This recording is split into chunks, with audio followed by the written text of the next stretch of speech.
Hello नाजरीन, मैं professor Mohammad Masood Ahmed, professor of health care management, former, principal, Deccan school of management and hospital management Hyderabad और former, director Indo US multi speciality hospital and diabetic research centre. नाजरीन, पहले तो मैं मुबारकबाद देना चाहूँगा जो एपिसोड चल रहा है डॉक्टर आपका, सीरीज़ ऑफ इंटरव्यूज़ चल रहे हैं डॉक्टर्स के, और ये जो लेक्चर हैं ये 100वां लेक्चर हैं। तो मैं समझता हूँ कि जो टीम है डॉक्टर आपका ये मुबारकबाद के मुस्तहिक़ हैं कि कई बीमारियों के बारे में आपने प्रोग्राम रिकॉर्ड किया है और आपके सामने पेश करे हैं, और हिंदुस्तान के बाहर। और सेहत के ताल्लुक़ से जो मेरा एरिया है काम करने का वो है लाइफ स्टाइल मॉडिफिकेशन या लाइफ स्टाइल मैनेजमेंट, उर्दू में कहते हैं तर्ज़ ज़िंदगी। Institute of health system America के स्टैटिस्टिक्स के हिसाब से 66% जो बीमारियां हैं हम जो मुब्तला हो रहे हैं वो डिपेंड होते हैं हमारी लाइफ स्टाइल पे, जिसको हम उर्दू में कहते हैं तर्ज़ ज़िंदगी। जो हमारा रहन सहन है 24 घंटे का, अगर वो रहन सहन, अगर वो लाइफ स्टाइल अगर हमारा ठीक है, बैलेंस है, तो ये हम कोशिश कर सकते हैं, एंटिसिपेट कर सकते हैं कि 66% बीमारियों को हम रोक सकें। चाहे वो ब्लड प्रेशर हो या डायबिटीज़ हो या कार्डियक प्रॉब्लम हो, हार्ट का, दिल की बीमारी, और या दूसरे अमराज हो, हम रोक सकते हैं। तो किसी ने सवाल किया मुझसे कि बाकी के 33% का क्या होगा। मैं समझता हूँ वो तो किस्मत की बात है, हम उसके लिए दुआ करना चाहिए, प्रे करना चाहिए, मगर जो चीज़ हमारे हाथ में है 66%, उसे तो हम कंट्रोल करना चाहिए। आज का जो टॉपिक है मैं बात करूँगा रिवर्सिंग द डायबिटीज़ या प्रिवेंशन ऑफ डायबिटीज़। देखिए, दुनिया की जो आबादी है तकरीबन 770 करोड़ है, उसमें से तकरीबन 47 करोड़ 50 करोड़ के करीब लोग डायबिटीज़ में मुब्तला है पूरी दुनिया में, जहाँ 195 कंट्रीज़ हैं। और इस तकरीबन 50 करोड़ आबादी जो डायबिटीज़ में मुब्तला है उसमें से तकरीबन 10 करोड़ लोग चाइना में हैं जो डायबिटीज़ में मुब्तला है, शुगर की जो बीमारी है, और तकरीबन 7 करोड़ हिंदुस्तान में हैं, और उसके तकरीबन आधे 3.5 करोड़ तक अमेरिका में सफ़र हो रहे हैं। तो मसला ये है कि डायबिटीज़ की बीमारी है क्या।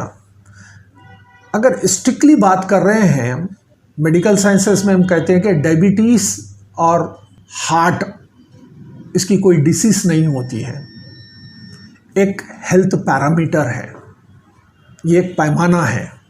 अगर वो पैमाना बिगड़ रहा है, अगर पैरामीटर डायबिटीज़ का ग्लूकोज लेवल और शुगर लेवल अगर ब्लड में वो पैमाना, वो बैलेंस अगर इम्बैलेंस अगर हो रहा है तो हम उसको डायबिटीज़ कहते हैं। जैसे कि आपके शुगर के अंदर अगर खाने से पहले डायबिटीज़ का लेवल 70 के अंदर अगर है तो वो ठीक है।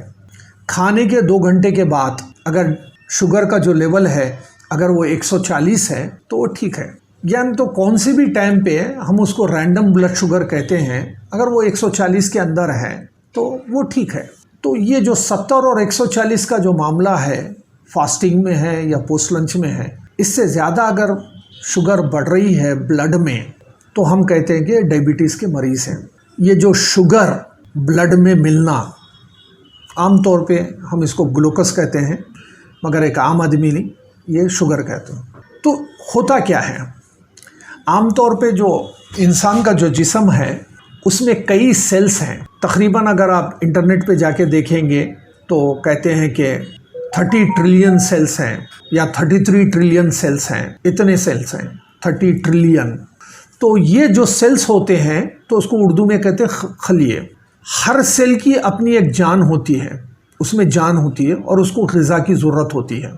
तो जो ग़िज़ा है वो ग्लूकोज की शक्ल में ये खलियों में, ये सेल में जाती है, मगर जो जाने का निज़ाम है, जो ग्लूकोज है, जो शुगर है, वो खून से जब ये सेल्स में जाना है, वो जाने के लिए इंसुलिन की ज़रूरत पड़ती है, और वो जो इंसुलिन है वो पैंक्रियास एक ऑर्गन है, एक आज़ा है, वो जनरेट करता है।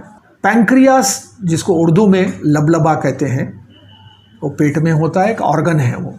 तो वो पैंक्रियास इंसुलिन पैदा करता है, और इंसुलिन का फंक्शन ये होता है कि जो आपकी जो ग्लूकोस है, जिसको आप शुगर कहते हैं, जो खून में है, वो ग्लूकोस आपके सेल्स में जाती है, और जाना बहुत ज़रूरी है। तो अब शुगर की बीमारी क्या है? शुगर की बीमारी आमतौर पे 3 हिस्सों में हम डिवाइड करते हैं: टाइप 1 डायबिटीज़, टाइप 2 डायबिटीज़ और जेस्टेशनल डायबिटीज़। मगर दुनिया में जो लोग डायबिटीज़ में सफ़र हो रहे हैं, तकरीबन 80 से 90% जो पेशेंट्स हैं, मेजॉरिटी 80 से 90, वो हैं टाइप 2 डायबिटीज़। क्या मतलब है टाइप 2 डायबिटीज़? ऐसी डायबिटीज़ जो बुनियादी तौर पे पैदाइश से नहीं है। कभी ऐसा भी होता है कि जो पैंक्रियास होते हैं, ऑर्गन जो हैं, उसमें इंसुलिन बनाने की जो कैपेबिलिटी है, जो कैपेसिटी है, वो नहीं होती है। वो ऑर्गन पैंक्रिया बिल्कुल ही इंसुलिन नहीं बना सकता है। वो बाय बर्थ होता है, और यानी कभी कोई इन्फेक्शन के ज़रिए भी हो सकता है।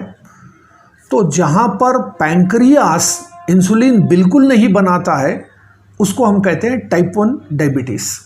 मगर हिंदुस्तान में और एशियन कंट्रीज़ में जहाँ डायबिटिक पेशेंट ज़्यादा है, यहाँ पर होता ये है कि 30 साल, 40 साल, 50 साल की एज के बाद पैंक्रियास ये इंसुलिन नहीं बनाता है, जिसकी वजह से इंसान के जिस्म में जो सेल्स है वहाँ पर ग्लूकोज नहीं पहुँचती है।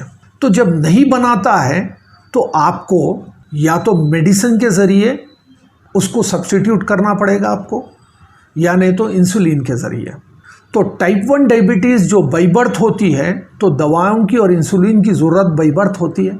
अगर टाइप 2 डायबिटीज़ दरमियान में आम तौर पे, जैसे मैंने कहा कि 30-40 साल की उम्र में, पहले तो होता ये था कि 50-60 साल में होता है, मगर लाइफ स्टाइल चेंजेस की वजह से क्या है, 30-40 साल में भी डायबिटीज़ स्टार्ट हो रही है।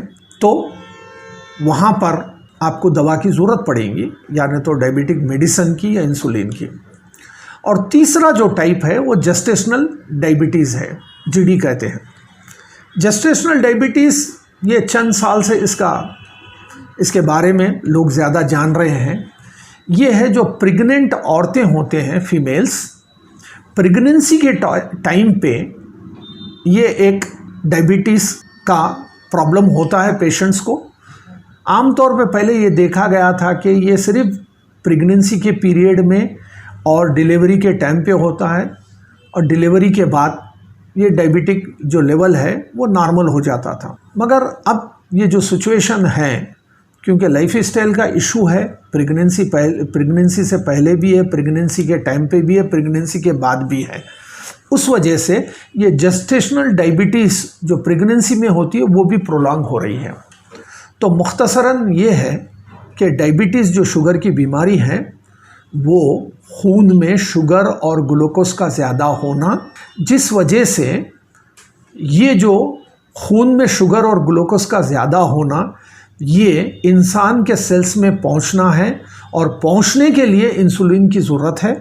और वो इंसुलिन जो बनती है वो पैंक्रियास से बनती है। अगर पैंक्रिया में अगर इंसुलिन नहीं बन रही है टाइप 1 डायबिटीज़, टाइप 2 डायबिटीज़ और जेस्टेशनल डायबिटीज़ की वजह से, तो जब ये जो ग्लूकोज खून में है ये इंसान के सेल्स में, खलियों में नहीं जा रही है, जिसके वजह से एक इम्बैलेंस है, हम डायबिटीज़ की बीमारी कहते हैं। तो सवाल ये है कि हम इसको किस तरीके से कंट्रोल कर सकें। देखिए, इसके पूरी दुनिया में 2 तरीक़े हैं डायबिटीज़ कंट्रोल करने के। एक है क्यूरेटिव। क्यूरेटिव का मतलब ये है कि मर्ज़ आपको है, आप दवा लीजिए, इंसुलिन लीजिए और उसको कंट्रोल कीजिए। और दूसरा जो ताल्लुक़ है वो प्रिवेंटिव है, जिसका ताल्लुक़ मेरे अपने प्रोफेशन से है, क्योंकि मैंने कहा कि बेसिकली मैं प्रोफेसर हूँ हेल्थ केयर मैनेजमेंट में, मैं डॉक्टर नहीं हूँ। तो मेरा जो काम है, मेरा जो फोकस एरिया पढ़ाने का और लाइफ स्टाइल में जो तब्दीली लाने का मेरा जो एरिया है वो है प्रिवेंशन का है। तो होता ये है कि जो भी पेशेंट्स डायबिटीज़ के है ख़ास तौर से टाइप 2 के, मैंने कहा कि 80 से 90% पूरी दुनिया में और हिंदुस्तान में टाइप 2 के डायबिटीज़ है। अगर आप प्रिवेंट करना चाह रहे हैं, और एक एरिया है प्रिवेंशन में, हम कहते हैं रिवर्सिंग द डायबिटीज़। जिनको ऑलरेडी डायबिटीज़ है वो किस तरीके से रिवर्स करना चाहिए, पलटाना चाहिए वो बीमारी को, डायबिटीज़ से नॉन डायबिटीज़ में जाने के लिए क्या करना चाहिए। इसके थोड़े गोल्डन रूल्स हैं।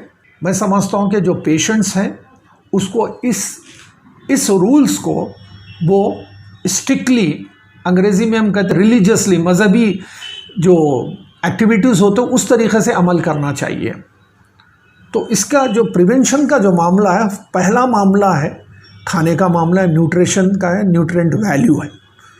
डायबिटीज़ पेशेंट कौन सा भी टाइप हो, वो ये ख़ास ख्याल रखना चाहिए कि कार्बोहाइड्रेट्स वो ग़िज़ा में कम से कम लेना चाहिए। अब मसला ये है कि पेशेंट को नहीं मालूम क्या कार्बोहाइड्रेट्स हैं।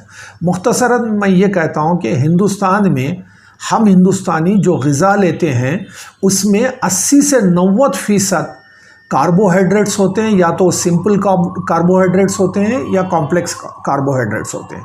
सिंपल और कॉम्प्लेक्स कार्बोहाइड्रेट्स का मामला क्या है? सिंपल वो है जो डायरेक्ट क्या है खून में चले जाते हैं, जैसा शुगर है और शुगर रिलेटेड चीज़ें हैं। कॉम्प्लेक्स जो कार्बोहाइड्रेट है वो आपका राइस है, चावल है, गेहूं है, और जितने ग़िज़ाएँ खा रहे हैं वो क्या है, कॉम्प्लेक्स कार्बोहाइड्रेट्स हैं जो टाइम लेते हैं वो शुगर में कन्वर्ट होने के, वो खून में कन्वर्ट होने के लिए। ये दो चीज़ें। तो कार्बोहाइड्रेट्स में हम कंट्रोल करना चाहिए ग़िज़ा में। मैंने कहा कि 80 से 90% जो हम ग़िज़ा ले रहे हैं उसमें कार्बोहाइड्रेट्स होते हैं। आम तौर पे हिंदुस्तानी के लिए वो चावल है और गेहूं है, और बहुत से दूसरे ग़िज़ाएँ उससे भी कार्बोहाइड्रेट्स आते हैं, मगर कार्बोहाइड्रेट्स का जो मेन सोर्स है वो चावल और गेहूं है, ये देखना चाहिए। अब हिंदुस्तानी आम तौर पे बग़ैर चावल के नहीं रह सकते, तो आजकल जो मामला है वो है ब्राउन राइस का है, या तो हाफ पॉलिश्ड या विदाउट पॉलिश ब्राउन राइस, क्योंकि इसमें फ़ाइबर कंटेंट ज़्यादा होता है, तो जो भूख की शिद्दत है वो कमी होती है और आपका पेट भरा हुआ महसूस करते हैं, तो आप क्या है ये ले सकते हैं। तो खाने का जो मामला है वो आपको कंट्रोल करना पड़ेगा, कार्बोहाइड्रेट्स की वैल्यू कम से कम रखना चाहिए। दूसरा जो मामला है वो है आपका वज़न जो है, वो आपको किसी भी सूरत में आपको वज़न कम करना पड़ेगा। अगर आप ओबेस हैं, जो लोग नॉर्मल वेट है, नॉर्मल वज़न है, उनको कोई ज़रूरत नहीं है, समझ जाओ। तो अगर आपका जो वेट है और आपकी हाइट, जिसको हम BMI कहते हैं, बॉडी मास इंडेक्स, उसके तहत आपको देखना चाहिए कि आपका वज़न ज़्यादा है या कम है। तो वज़न बहुत ज़रूरी है, आपको कंट्रोल करना पड़ेगा, क्योंकि डायबिटीज़ का जो ताल्लुक़ है, पैंक्रियास के फंक्शनिंग का जो ताल्लुक़ है, जो इंसुलिन जनरेट करने का जो ताल्लुक़ है, वो आपके बॉडी से भी है। तो आपको वज़न कम करना पड़ेगा। तो वज़न कम करने के लिए फ़िज़िकल एक्टिविटी बहुत ज़रूरी है आपकी। तीसरा जो मामला है वो है आपके स्लीपिंग हैबिट्स हैं। तो आपका जो सोने का जो रोज़मर्रा मामला है उसको भी आपको सही करना पड़ेगा। और रातों में जगना और नींद की कमी और साउंड स्लीप नहीं रहना, डिस्टर्ब स्लीप रहना, ये भी क्या है मालूम, आपके लाइफ स्टाइल में बहुत इंपॉर्टेंट पहलू है। और चौथा और आखिरी जो इम्पॉर्टेंट पहलू है वो है आपका स्ट्रेस लेवल, तनाव। हम आज जो टॉपिक पे बात कर रहे हैं नाज़रीन, वो जो टॉपिक है प्रिवेंशन ऑफ डायबिटीज़ और रिवर्सिंग द डायबिटीज़, इसके लिए 4 पहलुओं पे आप फोकस करना पड़ेगा। जो लाइफ स्टाइल मैनेजमेंट के 4 पहलू है, तर्ज़ ज़िंदगी के हैं, वो आपके फूड हैबिट्स हैं, और वो आपके फ़िज़िकल एक्टिविटी हैं, और आपके स्लीपिंग हैबिट्स हैं, और चौथा मैनेजिंग स्ट्रेस। ये 4 चीज़ों को अगर आप मैनेज करेंगे तो इंशाल्लाह मैं कॉन्फिडेंट हूँ। बहुत से लोग, मेरी ख़ुद की अपनी ज़िंदगी है और दूसरों की भी ज़िंदगी है, मैं देखा हूँ प्रिवेंशन के लिए और रिवर्सिंग के लिए हम कामयाब रहे हैं। मैं ख़ुद भी कामयाब रहा हूँ, दूसरों के साथ भी, चाहे वेट का मामला हो, आपके शुगर लेवल हो या कोलेस्ट्रॉल लेवल हो, हम ये 4 चीज़ों को कंट्रोल कर लाइफ स्टाइल मॉडिफिकेशन में हम इन बीमारियों से, इन अमराज से हम दूर रह सकते हैं। मैं ऑन बिहाफ ऑफ ये डॉक्टर आपका जो प्रोग्राम है उनकी टीम की जानिब से और मेरी ख़ुद की जानिब से मैं आपको ये सजेस्ट करना चाह रहा हूँ, डायबिटीज़ का जो मामला है टाइप 1 को छोड़कर ये कंट्रोलेबल है। आप इसको कंट्रोल कर सकते हैं, चाहे आप प्री डायबिटीज़ हो या आप सीवियर डायबिटीज़ हो जो आप 5-10 साल से हैं, तो आप कंट्रोल कर सकते हैं। ये 4 चीज़ों पे आप कंट्रोल कीजिए। डायबिटीज़ को आप प्रिवेंट कर सकते हैं, कंट्रोल कर सकते हैं, रिवर्स कर सकते हैं। वो 4 चीज़ें आपके लाइफ स्टाइल के अंदर हैं। फिर मैं आखिरी में फिर एक मर्तबा, क्योंकि ये बहुत ही अहमियत और इम्पॉर्टेंट है, मैं फिर रिपीट कर रहा हूँ, लाइफ स्टाइल मॉडिफिकेशन का मतलब यही है, आपका फूड हैबिट है और आपके स्लीपिंग हैबिट है, आपकी फ़िज़िकल एक्टिविटी है और आपका स्ट्रेस मैनेजमेंट है, तनाव। ये 4 चीज़ों को कंट्रोल कीजिए, आप आपकी डायबिटीज़ को कंट्रोल कर सकते हैं, आपकी डायबिटीज़ को प्रिवेंट कर सकते हैं और आपकी डायबिटीज़ को रिवर्स कर सकते हैं। शुक्रिया, all the best, thank you.